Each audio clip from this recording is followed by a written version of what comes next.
Well, it's difficult to say which one first out of a number of very important recommendations, but I think an inquiry into the economic consequences of smoking, the time lost from work, the actual loss to industry, not only by deaths but by illness, by chronic bronchitis, by coronary heart disease.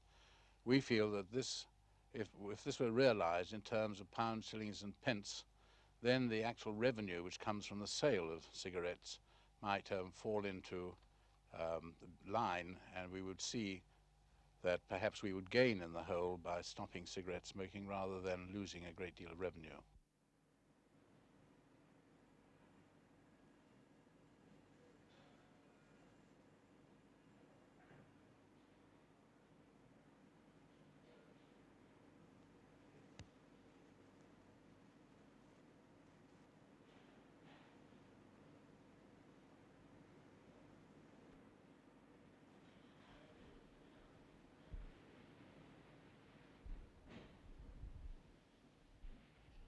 ASH is a new organisation, a widely based national organisation for the first time in this country to deal with the whole problem of smoking and health. ASH is going to appeal for support from the community as a whole, funds as well in order to maintain its independent status, in order to put over the facts, in order to convince people of the hazards in a much more positive way than I think has been done in the past. It's no good just trying to scare the daylights out of people who smoke cigarettes. You've got to point out the positive advantages of good health. And if we can do this, I think we can reduce consumption and reduce the frightening toll of disease and death from cigarettes at the moment. Now, if we can do this, and if we can change social attitudes, I think we'll be succeeding in our task. We've got to change social attitudes so that the ashtray becomes as out of date as the spittoon is today.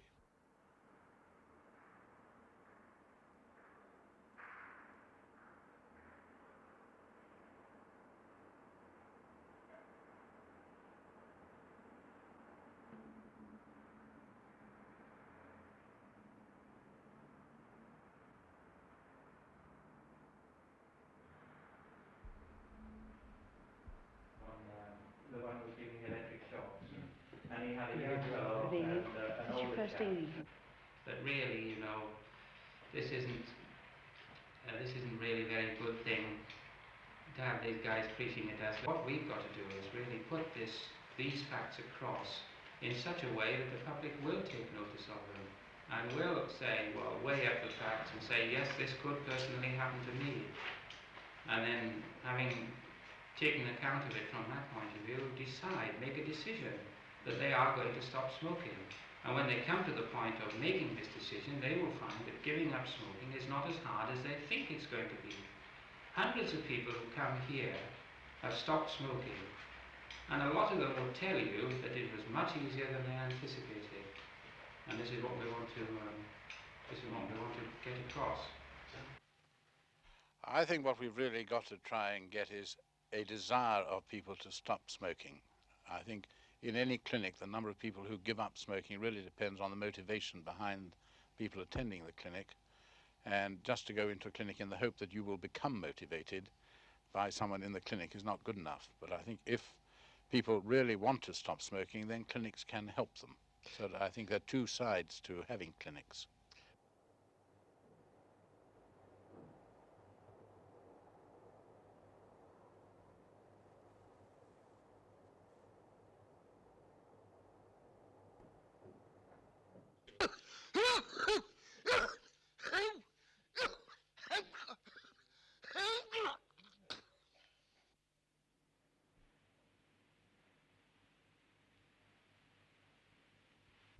I think I will have a fade, but I think if I've got to give up smoking and I've got to give up my pint, what have I got to live for? I'm not allowed to work anymore.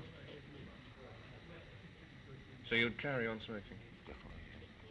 What have I got to live for? I've got nothing else.